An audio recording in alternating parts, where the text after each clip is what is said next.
Hello and welcome back to Hoops Royalty. I'm King Jemison alongside, as always, my man in Cleveland, Karna. And man, it has been far too long since we have hopped on this beautiful riverside together to discuss the Memphis Grizzlies basketball, to discuss the NBA, to discuss whatever the heck is on our mind on that day. So before we get into it all, how are you doing? Are you surviving the baseball offseason?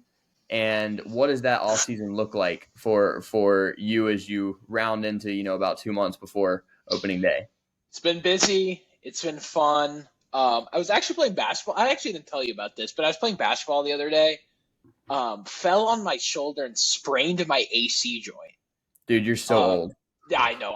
I'm like 90, dude. It feels like I'm 90, man. In front of my boss too. Actually, we're on the same basketball team, and he saw me. He was like, "Dude, you need to work." But yeah, I'm old, decrepit, but happy to be talking Memphis Grizzlies hoops, man. It's been a Yeah, it was crazy to me to start watching college baseball this weekend. I'm like, it's not baseball season yet. It's Uh-oh, still, college baseball. College baseball opening weekend? yeah, I know. I mean, it's lit, but it's also 20 degrees outside. Yeah. And Oh, yeah. I'm having to wear an Arctic tundra jacket just to step outside of my apartment. I'm like, this is not baseball weather. And yet, I guess in other parts of the country, it is. I went to a part of the country where it should be baseball, golf, whatever outdoor activity weather. Phoenix last week, covering the Waste Management Phoenix Open and the craziness that ensued there. But unfortunately, I carried Midwestern weather with me. It never got up into the 60s in the week I was there. We're talking about Scottsdale, Arizona, and it rained like all week. So I apparently am a magnet for terrible weather, but it was also so much fun and a great experience to cover that golf tournament. And, a lot of publicity came out about it and about all the drunk fans. It There was was written some by written by King King Jefferson. Jemison, but my experience at it was awesome, and experiencing that chaos from a media perspective certainly led to a lot of good stories. But yeah, speaking of good stories, the Grizzlies have produced quite a few of those as well. And this season, we know that injuries have taken away any real on court goals, but I think there's been almost as much fun as a result of this lack of expectations and pressure. And so we're just going to go through a few questions that I think can recap the season here at the All-Star break with the Grizzlies, basically just trying to secure their lottery position, not really playing for anything on the court, but also trying to develop who are going to be those guys around your core moving into next season where the title window must be well and truly open. So, Karna, as I hit our transition here, the first question is this season, where the Grizzlies are 20-36, are well outside of the playoffs, would you still consider it a fun season? I really hate to say this. I don't want to make us a one-man team because we're not a one-man team. The Grizzlies have a lot of good pieces, but there's one guy who makes Memphis Grizzlies basketball fun, capital Fun, and that's Ja Morant. And not having him for the season, I think, disqualifies the Grizzlies from having a truly fun season because there's nothing more fun, and I know you agree with me here, than winning. And that's been my mentality with sports, been my mentality with anything. Probably why I got sprained my AC joint. So Yep. I wouldn't call it like a fun season all in all, end to end. But I do think there is a lot of awesome, fun, great storylines with the Grizzlies, including Gigi Jackson, Vince Williams Jr. I think from that perspective, storylines are fun, but there's nothing more fun than winning. There's nothing more fun than seeing Ja Morant play basketball. And without those two things, in my opinion, it's not really an all-in-all fun season. We're going to get to Vince and Gigi later. We're going to have a little debate there to debate their greatness, debate their awesomeness, to put them in the GOAT debate where I think they're pretty rapidly climbing up on, Kareem and Kobe and that, second tier in the GOAT debate. That's about where I think Gigi is at this point. When you said GOAT debate, I was like, what is he doing? I'm not going to slam this dude right now, but then, okay, I got it. My bad. I'm just playing. But the advantage of holding the soundboard is I can throw a royal decree here to answer my own question.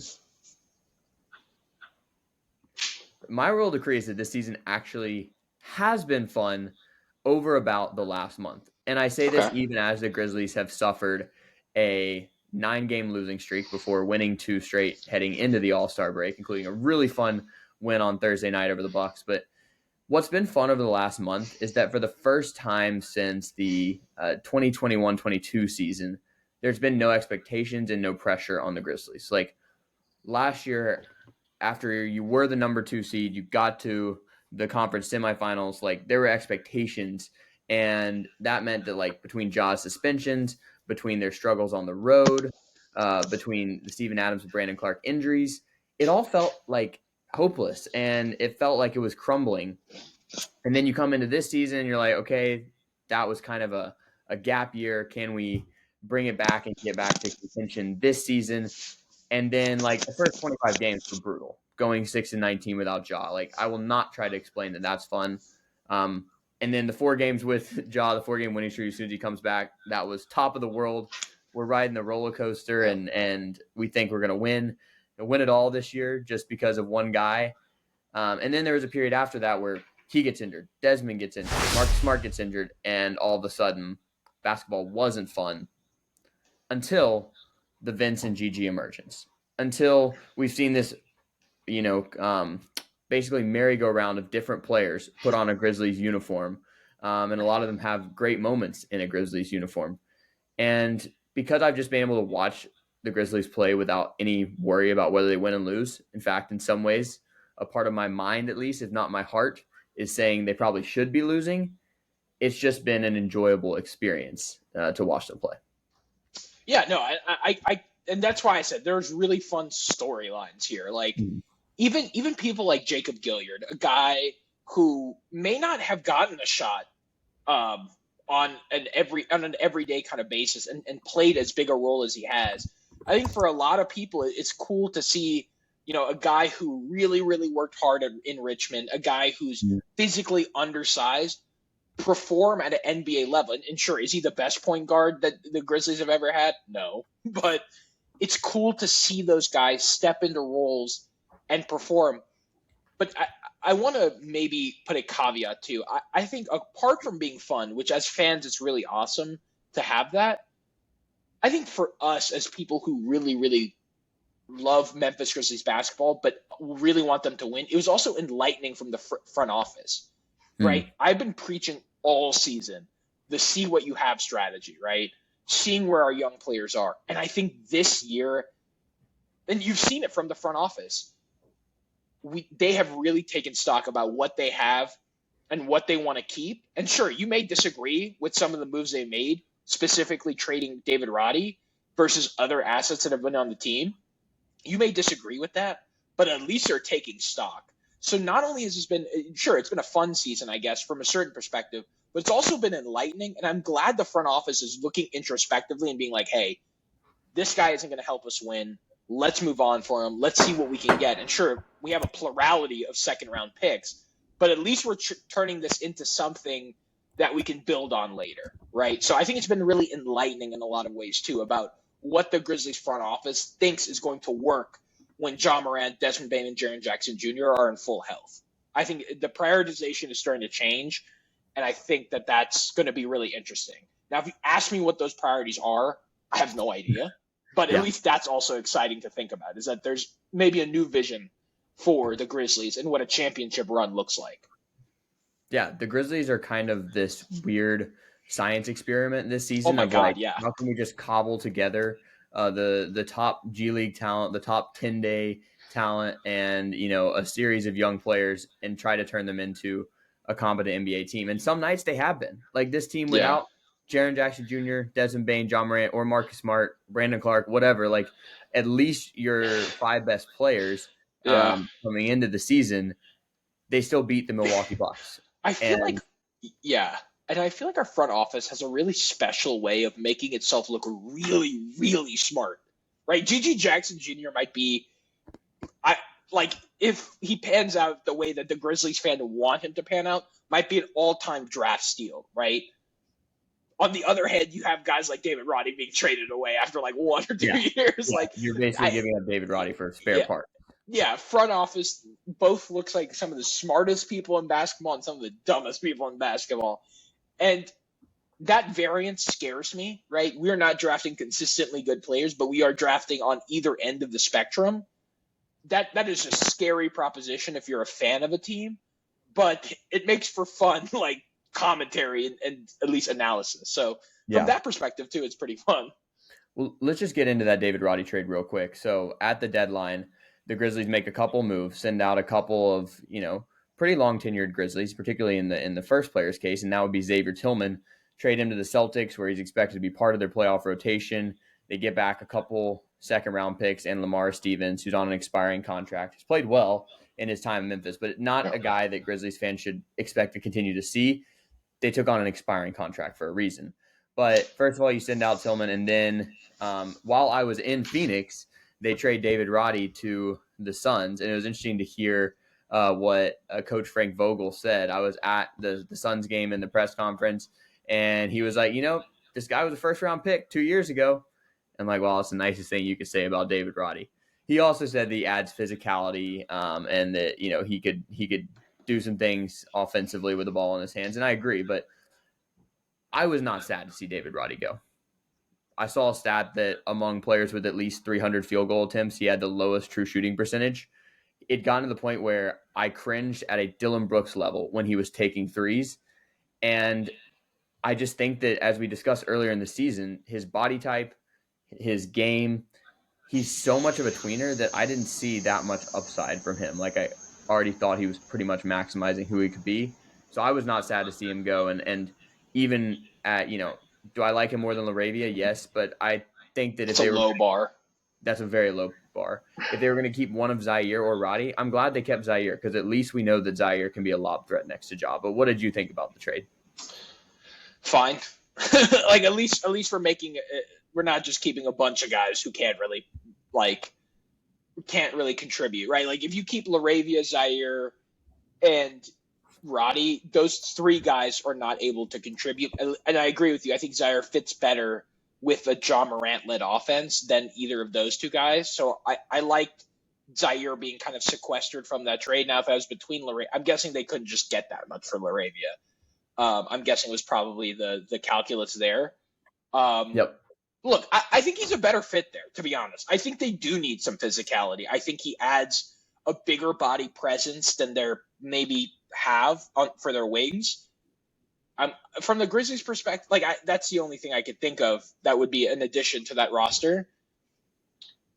From the Grizzlies' perspective, look, you get back maybe not as much as you want from like a win now perspective, but you get Roddy after at least and be back for something. That's all I can really say about it. Like, I feel so neutral about the trade. They made a line in the sand. They say this is the only guy that isn't going to contribute that we can get something back for. Trade him. So I'm okay with it. And they do get back Yuta Watanabe. He's back in Memphis. Yeah. Formerly the number 12 until he very kindly gave up his number for Ja. But, is he as good a player as David Roddy? No, he's not as well-rounded. He's not somebody who can do things with the ball in his hands. However, he's not 22 either. He's not 22, but he may be a better fit. Like, if you are planning on keeping him at a minimum salary, like a guy who's I believe 6'8" and can come in and shoot, like, that's not a bad thing to have for 5 to 10 minutes off your bench. And David Roddy got to the point where, like, he needs a bigger role to be able to maximize what he can do. I think he's at his best driving to the basket, but that requires him to be on a team that could give him the ball. And the Grizzlies have way too many guys who are going to need the ball next year. And even among the young guys, there's other ones that they would rather have getting those playmaking reps. And I think maybe that's a good time to transition to those guys. So, of course, we're talking about G.G. Jackson and Vince Williams Jr., the two stories of the Grizzlies season, besides the injuries, besides suspensions, besides massive disappointment. But the positive storyline of the season has been the emergence of these two young wings. And, if you're listening to this podcast, you know about G.G. Jackson and Vince Williams. You don't need us to recite their stats. So we're going to have a little debate and, royal court style, talk about which one of these guys, if you could only keep one, would you choose moving forward? And Karna, I'll let you go first. I'm keeping GG Jackson. I've been high on the guy since we drafted him. To be honest with you, my royal decree a couple of what feels I almost said a couple of years ago, a couple months ago was that this guy was going to be a contributor. He's a raw talent. He's 6'9", has incredible length. Physically, he's a guy that once he develops both defensively and offensively is a guy that will be contributing on both ends. He's a playmaker. There are things he can be better with, right? He's still in losses. He still, turns the ball over a fair amount. He can be a defensive liability if he's out of position, which does happen. Those are things that I've seen in GG Jackson that are big areas of improvement. But the physicality is there. The ability to score is there, and there's still room to grow. And I don't want to take anything away from Vince Williams Jr. because at a certain parts of the season, he's been by far and away, maybe not our best player from a stats perspective, but our best player on the floor in terms of chemistry. So I don't want to take anything away from him, but just the raw potential that GG Jackson Jr. has at 19. And the way I frame the question in my head is, if you had to start your franchise today, who are you taking? I'm taking GG Jackson Jr. because of that physicality, because of what he can offer. If he becomes a better, let's say right now he's shooting 36% from 3-point land and GG Jackson? 41%. He's shooting 41%. For a 6'9", 19. For a 6'9" guard, dude, he's not going to shoot. What I'm saying is he's not going to shoot that forever, though. Let's say he drops down to 35%. That is still something we haven't had. Something that we've been preaching is we want a tall wing who can play a number of positions. And we got him in the second round, and he's 19 years old, and he just signed a contract. Forget something for a second. Let's forget the debate for a second. These guys are both signed for team-friendly contracts. Yeah, 100%. That is enormous. Such smart thinking from the Grizzlies front office. Again, some of the smartest people in basketball, some of the dumbest people in basketball, both making decisions, and you love to see it. Makes for fun commentary, but I'm taking GG Jackson just off raw potential, raw scoring ability, and his athleticism. If we're talking about ceiling, it's no debate. GG Jackson could be an all-star. I think that's not even out of the realm of possible. That's probably at this point not likely, because nobody is likely to turn into an all-star unless you're Victor. Hit the royal decree. Hit the royal decree. Hit the royal decree. GG Jackson will be an all-star in the next 3 years. No, people are like, oh, whoa, that's not that crazy. Well, it is kind of crazy. That is crazy. He's 19 years old right now. I'm calling my shot. I said one of my royal decrees looks like it's panning out right now. Dude, we need to dig that one up because you did call it with him before you had any evidence to say so. I'm calling my shot again. What did I say? 3? I'm 4 years. I'm giving him 4 years to become an all-star. Okay. I'm guessing there will be some aging out. I'm guessing this guy will be an all-star eventually in the next 4 to 5 years. And I can't dispute that because 6'9" guys who can shoot and create with the ball in their hands are special, and they become all-stars. And even if he's not an all-star level player, even if he becomes a key starter level, that's still huge because he fills a position of need. And I can't wait to see him play alongside your big three next year. However, and this is not just to disagree with you, if I can only keep one for this current iteration of the Memphis Grizzlies, and I mean the John Morant, Desmond Bane, Jaren Jackson Jr. teams, I'm keeping Vince Williams because he is the perfect wing complement to those three. And one of the things that makes Vince Williams Jr. a better fit right now is that he doesn't need to be a scorer. What's crazy to me is that over his last 16 games, this is since January 13th, Vince Williams Jr. is averaging 16 points, 6.6 rebounds, and 4.9 assists. In his past, let me get the numbers right. In his past 5 games, he's had at least 7 assists every game. This guy's become a playmaker with the ball in his hands when like he was drafted to be just a defensive stopper. But next year, I think that's the role he's going to fit right back into. He's going to be chasing around the Steph Currys, the Anthony Edwards of the world. And some nights you're going to get torched, but every night he's going to make them work. He's going to take the defensive load off of Desmond and Ja, and he's going to knock down a reasonable amount of threes. And most importantly, he's not going to take anything off the table. While he plays this great defense, he's not going to be taking away from your team on the offensive end. And that's what Dillon Brooks did. That's to a lesser extent kind of what Marcus Smart does in his bad games. He's taking things off the table offensively. Vince Williams Jr. is not going to do that. He is just an ideal role player. And I think he's going to be one of the 5 most important players on a Grizzlies team that makes a deep run in the playoffs. G.G. Jackson can get there too, but I think it's more likely between the two, it's more likely that Gigi would end up getting benched in the playoffs because there's just not that much of a role for him than Vince. Like Vince is going to be on the court 30 minutes every night in every situation because you can't keep this guy off the court. He just impacts winning. Yeah, and that's something I said. And that's kind of – I like that you said that he impacts winning because that's what I meant. Yeah. When I said that Vince Williams was our, like, quote-unquote best player, right? Like he's not going to show up on the stat sheet, but he's a guy that impacts winning. Let's put the debate aside for a second because I want us to get back to the team-friendly contracts. Yeah. That is an incredibly smart move. If we're talking championship window, right? If we are measuring the Grizzlies championship window, the next 3 years, aka the length of Vince Williams Jr.'s contract, is a good chunk of that time. So I think it's interesting that you say that because I think the Grizzlies front office agree with you, King, insofar as they see Vince Williams Jr. as a cornerstone of this championship window and a guy who he has skills that are hard to replicate. What I will say, though, is, and I'll pose this question to you.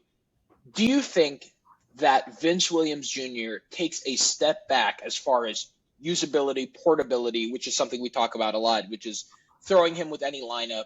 Does he lose some of that basically rookie kind of shine if Marcus Smart comes back to full health and as you know what we know Marcus Smart to be? My opinion right now would be that Vince Williams Jr. should start over Marcus Smart. Oh, wow. But I don't anticipate that's going to happen. Yeah, I just think so that like Marcus Smart has earned that role, and the front office spent a lot of capital to get him. And as we've talked about many times, it's not that they are ever wrong, but they don't want to be wrong. And if they're investing in an older player like that who's going to have expectations for his own role, they're probably going to give it to him. But I think that Vince can be just as valuable off the bench because you can just fit him into so many different roles. Like if you have a lineup that's just Jaren out there and no Ja and Dez at some point, like he can be one of your main ball handlers. We've seen his ability to set up his teammates. Like he is running the offense for the Grizzlies right now. And he's doing it with, 7+ assists in the last 5 games. He's not turning it over either. He's got a 3-to-1 assist to turnover ratio. It doesn't look pretty always. He's so herky-jerky, kind of similar to Jaren, but he gets it done. And then if he's out there alongside Dez and Ja, he can just stand in the corner, shoot, offensive rebound, play defense. And so I think he's going to be able to fit in a lot of different lineups. And I do think they're going to end up closing a lot of games with him, even if they're not starting. Interesting. Okay. Interesting. I mean, do you think like off the bench, you're not going to see the same production from him? I don't expect to see the same stats because there's not going to be as much. No, I mean, counting stats is not important, right? For a guy that minutes are variable. It's like we talked about, it's impact winning. I think he makes impactful winning plays in every lineup he's been in so far. And trust me, he's seen a lot of lineups so far. Yep. So I mean, I agree with you. I just think, and I really hate to say this, and you can disagree, there are guys like Vince Williams Jr. out there, right? I don't know if this name's going to freak you out. Avery Bradley was like that. Like he was a guy who's going to guard the best player on the team every night. Not as good as a 3-point shooter. Marcus Smart is a guy like that. There are guys almost in every generation that are 3-and-D guys that impact winning, that make hustle plays. Yeah. They're not always 6'9" guys who can just shoot. And I mean, maybe there will be more of them as this AAU generation pans out. But Gigi Jackson is a special type of player for where we got him in the draft, for how much we signed him for the next 4 years. I just think, one, I know this is not what we're talking about, but I think it's a better contract. And then two, I think he is going to be much more impactful long term than Vince Williams Jr. And I think he is more of a unicorn than Vince Williams Jr. is. That being said, I generally agree with you that right now, if I'm starting today and looking at each player and assuming a healthy Grizzlies, yeah, sure, maybe I take Vince Williams Jr. But as far as ceiling goes and where Gigi, and this is maybe hyperbole, but Gigi Jackson, players like him, their long-term production are the difference between one championship and maybe bust versus like 2-3 championships. And I'll throw out a name, and they don't play alike, but guys like Manu Ginobili, right? Guys who came off the bench, sure, but those are the guys that kind of extended the life of dynasties. And I think Gigi Jackson's one of those guys, right? He's a dynamic scorer. He still has a lot to learn about the game, but his ceiling is that. If I knew Gigi Jackson was going to hit his ceiling, I wouldn't be having a podcast. I'd be the GM of the Grizzlies. But so look, that's my point on Gigi. I'm going off ceiling. You're going off right now. I think we both have good points. It's just how will things pan out in the next 3-4 years? That's going to be the question. The overall point is clearly based on how glowingly we've spoken about both of them, that the Grizzlies had absolutely hit, like, not a home run. They hit like a cycle in one at bat with these two guys. Like, it's insane to have gotten Gigi Jackson and Vince Williams Jr. to already NBA level wings with the potential to grow into even more. And they're going to pay them each basically $2 million a year.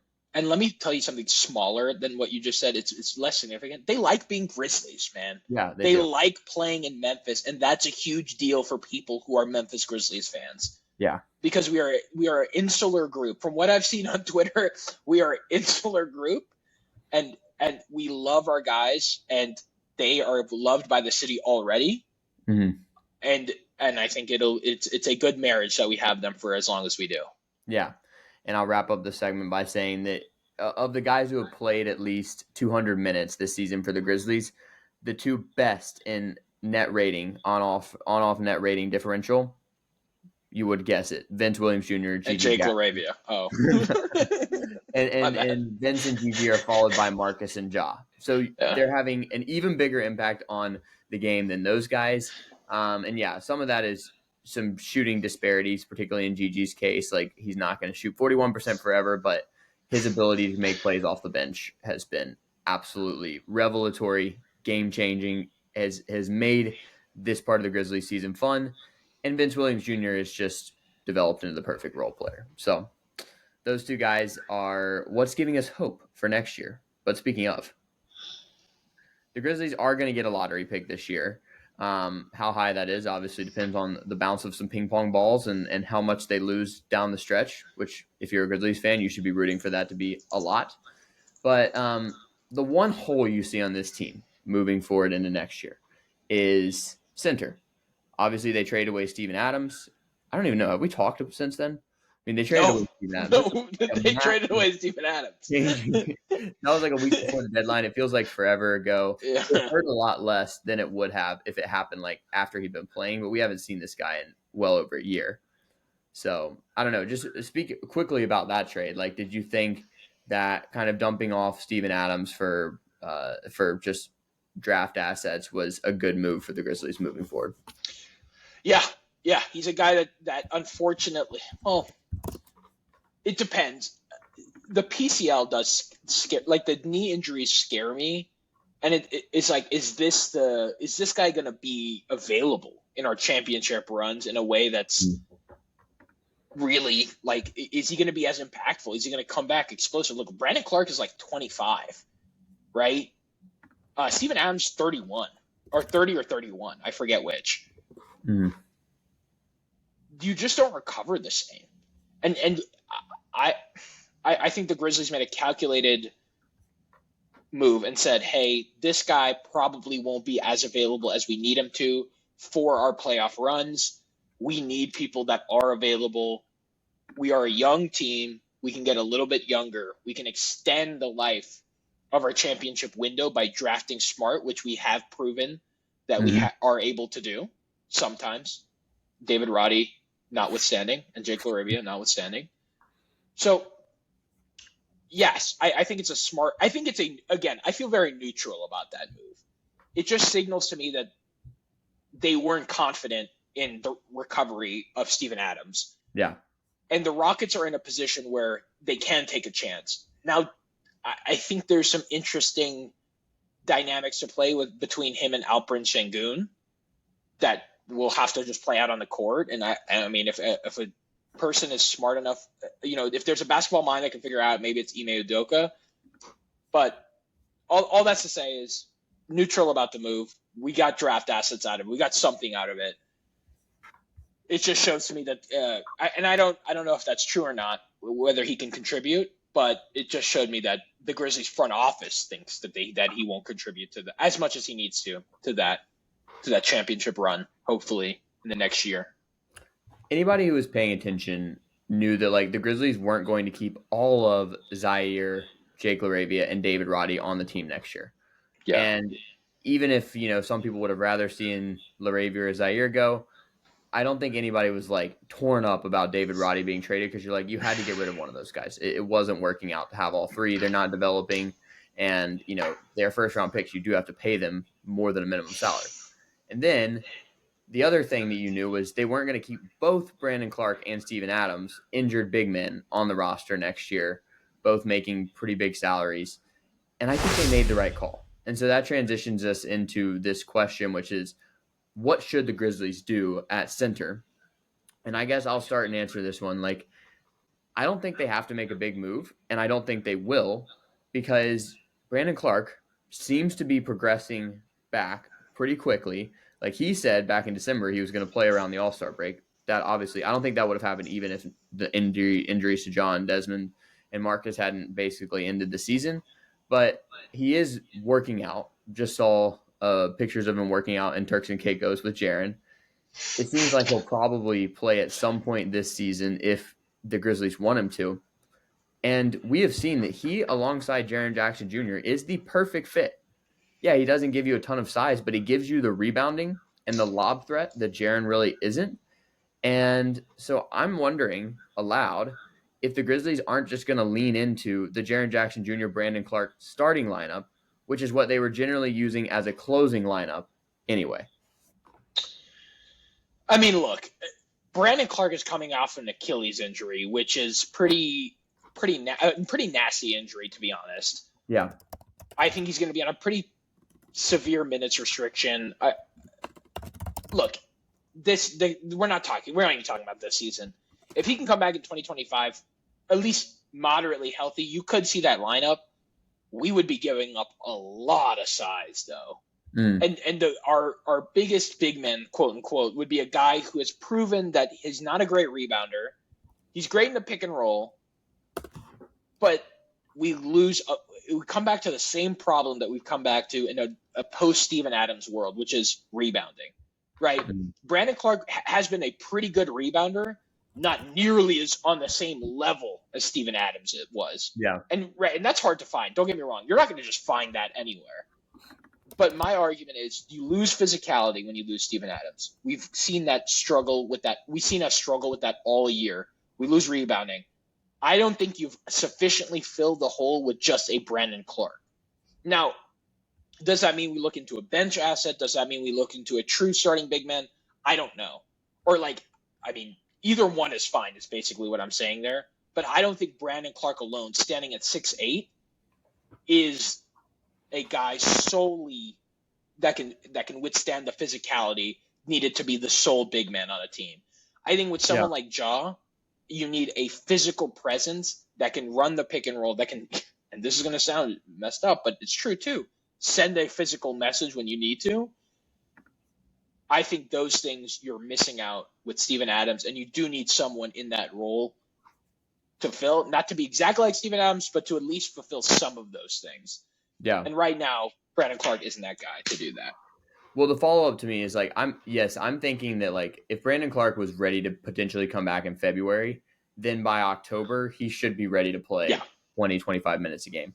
You're still going to need another big man, and that's clear. Like they are going to use their final roster spot next year on a big man, whether that's a lottery pick or somebody you traded for with that lottery pick. And I think that big man, though, does not need to be starting level right away. They just need yeah. to be somebody who can also come in and play 20 minutes, give you some rebounding, give you some size, set screens. And like if you're looking at the top of the draft board at center, I don't pretend to be a draft expert at all. But like if you could get Alex Sarr, who's by some measure the best player in this draft, you're going to do that. Like there's just almost no doubt. But the odds of the Grizzlies getting up high enough in the draft to get him, I think, are pretty low.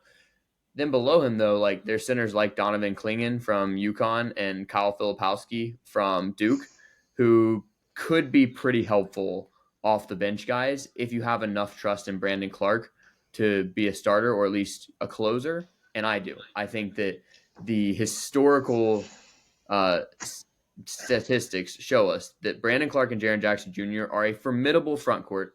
They accent each other's strengths, hide each other's weaknesses, and just because he's not that big doesn't mean he can't play big. Like he went up against the Timberwolves front line and absolutely terrorized them. He basically created the Rudy Gobert trade, and I cannot wait to see him create that havoc on the boards again. I really when we watched a tournament last year. Yeah. I love the UConn system. I love Donovan Clingan in that system. I think he's a great player. I would love to draft him. It depends where we are, right? Like if we can get Alexander Sarr, we pick Alexander Sarr. I'm not a draft expert either. My only argument, I could see Brandon Clark taking some of those starting minutes. He's a young guy. He can also put on weight. Like that. That's not he can get a little bit stronger and work on that. I just worry about the rebounding. It's the only thing. He has done a pretty good job. In certain circumstances, especially on the offensive glass. But I do believe we do need a physical presence, and I think drafting that is smart at the top of the draft. Because another thing is, what other holes are you trying to fill here, right? Like I would say basically nothing else. Like yeah. So once you pick a center, you pick a guy who maybe can stretch the floor too. Unicorn aside, but some guy who can at least serviceably shoot from three without you being like, oh my God, what was that? But yeah, I agree with you. I think he can take some starting minute. Brandon Clark can be the guy, but you need someone kind of aiding him more than you would need someone aiding Steven Adams, I would say. Yeah. I agree. Like obviously, like Steven Adams was perfect for so many reasons, but you know, I think they were probably looking to transition from that anyway. And so really the person we haven't brought up in this discussion, but the person who this really comes down to is Jaren Jackson Jr. Yeah. How close can he get to being a true center? We know that he can be a true center in terms of his interior scoring. We know that he can be a true center in terms of his rim protection. But the rebounding has gone down this season. He's not much of a screen setter. Yeah. And like the rebounding went down from a very low bar to begin with. So like he does not need, in my opinion, a true center next to him, but he needs somebody who can help him with the rebounding. Yeah. He needs somebody who can be a pick and roll threat. And I think that's why Brandon Clark fits so well in that role. It's a good point. Yeah. I just worried about Brandon Clark's size and being bullied around. He hasn't, again, there has been times where he has not, but the Western Conference has substantively changed, right? Like just like you said, Rudy Gobert has been a new kind of entrance into the Western Conference that now we have to deal with, which I guess transitions you to your last question, right? Yeah, dude, that was professional podcast hosting. Let's go.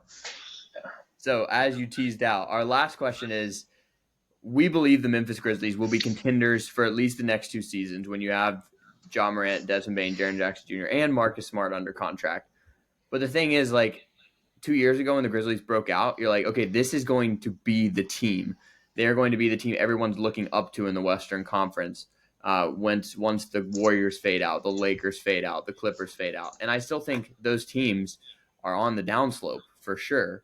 But the problem is some other teams have risen up to kind of take that place. And So in particular, like we're talking about the Timberwolves, the Thunder, we're talking about the Spurs with Wemby, the Mavs with Luka, and to an extent that you believe in the Clippers and the Warriors and Lakers moving forward, and of course we're forgetting the reigning Western Conference champs, the Denver Nuggets moving forward. Like, I just want to know what you think, Karna, of which of those teams, and you can name more than one, which of those teams scare you the most, and do you think could most likely prevent the Grizzlies from ever reaching an NBA Finals? So let me crystallize the question just a little bit. I think the question that we're asking too is which teams' championship windows overlap with the Grizzlies the most. Great way to put it. Absolutely. I think that the Spurs do not. They just don't. Like, Wemby's going to take some more time. Let's call it maybe 3-4 years. They're going to have to put pieces around him. So I think the Spurs maybe shouldn't be in that discussion. So now we're in my opinion, the Lakers are fading, Warriors are fading. I believe in the next 3-4 years, the Nuggets will also fade. Wow. Okay. So why do you think the Nuggets will fade? I mean, I don't see Jokic going anywhere. I don't see Jokic going anywhere. I see the pieces around him going other places. And if the Denver Nuggets are able to rebuild well, sure, fine. But I don't know. I don't want to be painted into this corner, but I just believe that Jokic at 33 is going to look he doesn't have an athletic game to begin with. I don't know if he's going to be the same guy in 4 to 5 years based off of how 7'4" body type is, if that makes sense, right? Like, I just think his staying power, let's talk about the pieces around him first. I think the pieces around him, I just don't want to be like Jokic is going to be bad in 34. That's ridiculous. I want you to say that so I can clip it and have it forever. Yeah, I don't want to say that because I don't think it's true. I just think his efficacy will start to decrease a little bit more as people catch up to him, as the game potentially catches up to him, and the pieces around him also age. Jamal Murray has an Achilles and I think 2 Achilles injuries, or rather ACL injuries. Do I think he's a guy that will has staying power? They have a dynamic duo right now. I don't know how it plays out in the next couple of years with them. But I want to crystallize the discussion to 2 teams. Sure, I'll put the Nuggets in that discussion and the Mavs in that discussion, but I don't have forever. I think it's OKC Thunder is like a very, very big threat to the Grizzlies, and then the Timberwolves. Yeah. I think and I really hate to say this because I hate the Timberwolves. I think they might have the player of this generation of player. All right. Ant Edwards. He is a dynamic scorer. He is a fun player to watch. He's athletic, but he doesn't only rely on his athleticism. He's had tough parts in the season, but he's still a young player. And I think they have built a really, really solid team that can get it done on the court, that doesn't have the off-court issues that they have had before. I think the Timberwolves championship window is opening up right now. And I think it will be a pretty long championship window, especially with Ant Edwards at the helm. OKC Thunder, Chet, SGA, a lot of good young players, guys who can do different things, guys who have high portability, other than SGA. They build that system around SGA. They let Chet develop into, at his highest, is a star to superstar, but right now is a serviceable role player that can do a number of different things. That is going to be really, really hard to deal with in the West. So those 2 teams, in my estimation, play the biggest role in the way of the Grizzlies, just because they're so young and they have so many stars, right? That average young age really, really scares me because those stars are going to be there for a long time while John Morant is currently in his prime, while Jaren Jackson Jr. is currently in their prime, while Desmond Bane is currently in their prime. But where Gigi Jackson also is in their prime, we will see those teams also have young stars. Sorry, that was an inarticulate way to say these guys are young, they're good, they know how to play with each other, and they're still figuring it out, right alongside the Grizzlies, who are also young and trying to figure it out. And that's scary to me. Okay, so between those 2 teams, the Timberwolves and the Thunder, Timberwolves. You take this with the Wolves. Okay. Yeah. Between those 2 and overall in this question, the Thunder are the team that scare me the most, and here's why. Okay. I'll start with the teams that don't as much. I think the Timberwolves have a shot to win the NBA title this season. Like they're that good. But also like while they are young, they are relying on older pieces too. Like Rudy Gobert has been incredible this year, but it kind of feels like a last gasp from him. We know that Karl Anthony Towns, not because of age, but because of just mentality, is always like waiting to be a locker room situation, like something Yeah. to blow up there.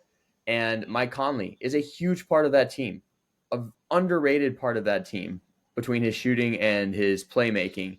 And we obviously know he's not going to be there forever. I think this kind of feels like the year for the Timberwolves if they're going to get it done. And if not this year, then next year. So I don't think they overlap as much with the Grizzlies window. Then on the other side of it, the team that's not going to overlap in the other direction is the Spurs. Victor Wembanyama is going to be the best player in the NBA maybe within 5 years. He terrifies me. But they seem so far from being able to put a competent team around him right now. Like I think they might make the playoffs within the next 2 years, but I don't see, unless they really hit a home run in the draft, them being able to get to contending status in time to overlap with the Grizzlies window. So then in this case, we're down to like the older teams, Clippers, Warriors, Lakers, Nuggets, and then the Thunder. I'm going to throw out the Mavs as well because as amazing as Luka is, they also don't seem capable of putting that level of team. Now, Luka himself may be able to carry them to the NBA Finals, but as a team, they don't scare me as much. And then like the older teams, I think the Nuggets probably are the scariest team for the next year or two. But I agree that just because we've seen dynasties not last, that like you're going to start to see some regression there, even from Jokic. Clippers, Lakers, Warriors, not worried about it all in the 3-year timetable. But the team that does worry me is absolutely the Thunder because they are just as talented as the Grizzlies, but younger. And I don't think there's an argument right now. Ja Morant is not as good as Shea. Can he get back to that level? Maybe.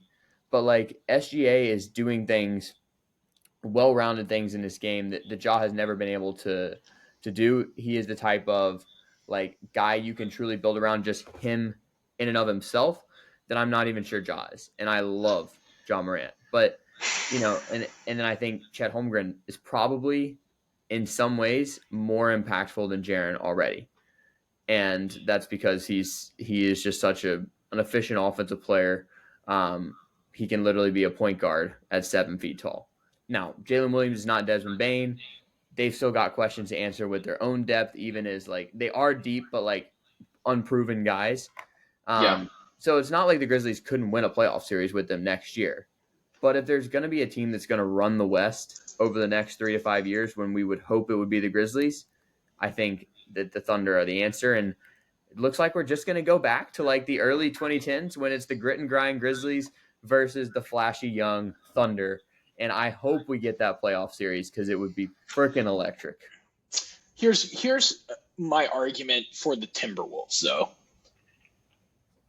I understand they are relying on older pieces, but that's why I said Ant might be the player of this generation because there are going to be guys who want to play with Ant, who will take team-friendly contracts, and that ownership group that just changed is going to be willing to spend big to bring championships to Minnesota. Ant is a guy who wants to win. I don't think he has as much of that mentality of like, I am the superstar. I need to be like number one. I don't care about. He cares about winning first and foremost. I think that group can start putting pieces around him that are guys that are like 29, 28, that are maybe around the latter half of their career that want to win, right? We saw the Lakers do something like this very recently. And I think Ant is a guy who wants to win, who wants guys around him who will want to win, and people will want to play with him as this generation's player. What I didn't want to say was that he's like this generation's LeBron, where people just want to play with him. Because, again, I can't just be saying stupid things. But you already called Jokic washed. No, see, that's what we're not going to do. Is going to win MVP. And now you're saying that Ant Edwards is already surpassed LeBron in the go-to. Yeah, actually, I did say all that. No, I just think that he's a guy that creates for other people alongside getting his own. And I think that skill set is a thing that people want to play around and can see themselves winning in an environment like that. And look, it's his team now. And I think one of the reasons Cat has really not become a locker room problem this year, even though he said that dumb stuff about Ant's diet, is that he knows that he's a number 2 now. And that's always what Cat should have been, right? Like, I think that is the natural role for Cat in terms of his mentality. All that's to say is I think Ant is a generational player in the making. And I think he definitely poses a threat to me as much as the OKC Thunder, just because people will want to play with him in the future. Well, let me just point out that your generational player averages 1.9 more points than Desmond Bane this season and the same number of assists. So, yes, I know that Ant Edwards is a better player than Desmond Bane, but I think, he has that, like, the vibe and the potential to be the face of the league, and I think a lot of people have kind of already slotted him into that. But he's also 22. If you told me that John Morant got back to being better than Anthony Edwards, I would be surprised, but I wouldn't be shocked. Like, I think that's within the realm of possibility. And the same thing with Shea. Like, right now, both those guys are so clearly better than Ja, but we've seen that at his best, Ja is right there in that conversation and may even have a better team around him depending on the development of those other guys. So you're saying because Ant Edwards is only averaging 26 right now, he is not at 22 years old in the NBA, he's not a generational talent. He is a generational talent. I'm not going to put it into that quarter. He's incredible. And if you're saying like which player on any of those teams scares you the most, it starts with Wemby, and then it's Luka, and then it's Ant. Yeah. I would say that's true. I just don't believe in the Mavericks. Yeah. To put a team around him, and then I do believe in the Spurs to put a team around Wemby. It's just going to take some time. Yeah. And Popovich is just going to have to hang on and take a lot of, life-extending medication so that he can be around for the Wembanyama dynasty, which is inevitably coming. Just watch that, dude. Dude, watch him win 5 more rings, dude, with Wembanyama. That would be so annoying. It seems entirely possible. Yeah. But any more thoughts on the just absolutely ridiculous Western Conference that the Grizzlies are going to have to navigate moving forward? Is it possible to move the Grizzlies to the Eastern Conference? I've been saying this for years, okay? Put 2 expansion teams in the Western Conference and move the Grizzlies back to the East, please. So let's say Nashville gets a team, right? Nashville's in the Eastern Conference then, right?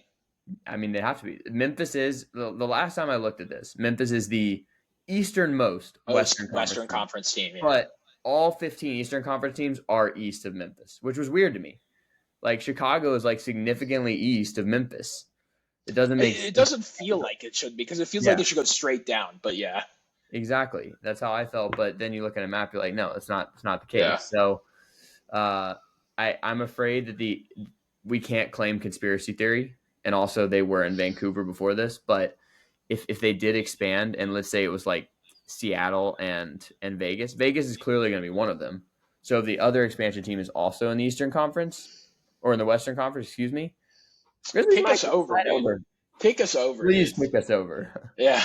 Because if we had this same conversation about the East, is there anybody? Dude, we might be in the playoff picture in the East, dude.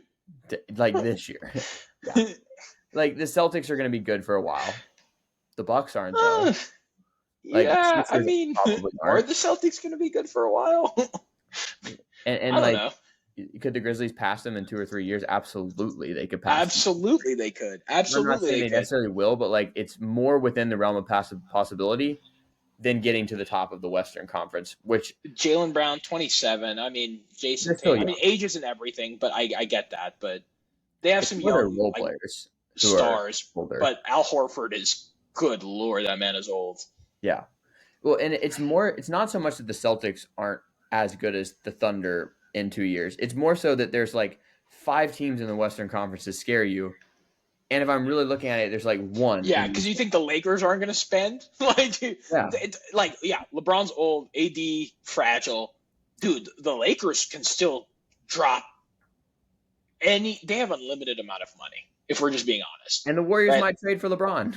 Yeah, like the Warriors have unlimited amount of money. Like they are willing to spend. These teams are willing to spend, and that's something that we didn't take into consideration, which is like these teams have incredibly high willingness to spend, and people want to play there. It's not like the Knicks where they have a high willingness to spend, but no one wants to play there.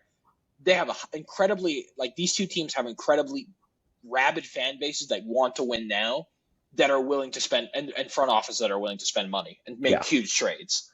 And ultimately, like, to bring it back to the Grizzlies, if the Grizzlies are going to win a championship, they're going to have to be a luxury tax team.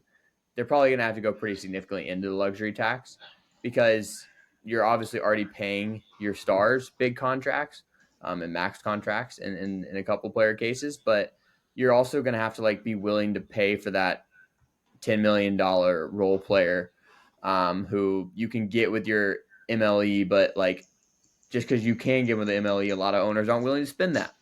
And Memphis is, we know, a low value market. Like, even though the Grizzlies have incredible fans, it's like it's one of the bottom teams in terms of valuation. And so, like, is Robert Parra going to pay the luxury tax? That might ultimately decide the fate of a potential Grizzlies dynasty. Yeah. You gotta want it. You gotta want it. Like there's certain things in life you just have to pay for, and that's one of those things. To win. Yeah, you got to spend to win, at least a little bit. Like you just got to spend to win. And look, it's hard because you have a luxury tax in place in the NBA that provides more of a cap than maybe other sports. Mm-hmm. So, do I think that the Grizzlies can spend and win? Yes, it's just going to be all these teams need to have a willingness to pay. Yeah. Right? Like the issue with the Blazers too, in a lot of these with Dame was like they just didn't have a high willingness to pay. Yeah. And that really stole the prime of a superstar talent. And that sucks. I don't want Ja Morant to go the same way. And it seems like he's not, to be honest, because of Jaren Jackson Jr. and Desmond Bane and Gigi Jackson. And Gigi Jackson. Yeah. Amen to that. Well, this has been a great All-Star break pod. We have not talked in too long, but whether you agree with our determination about the Grizzlies season being fun for some reasons, this podcast still had a lot of fun things to talk about, and I am grateful to Gigi Jackson, Vince Williams Jr. in particular, and also the Western Conference Logjam for giving us some great content, and it will never stop. Yep. Well, that'll do it for us here at Hoops Royalty. I'm King Jemison, alongside, as always, Karna Venkatraj.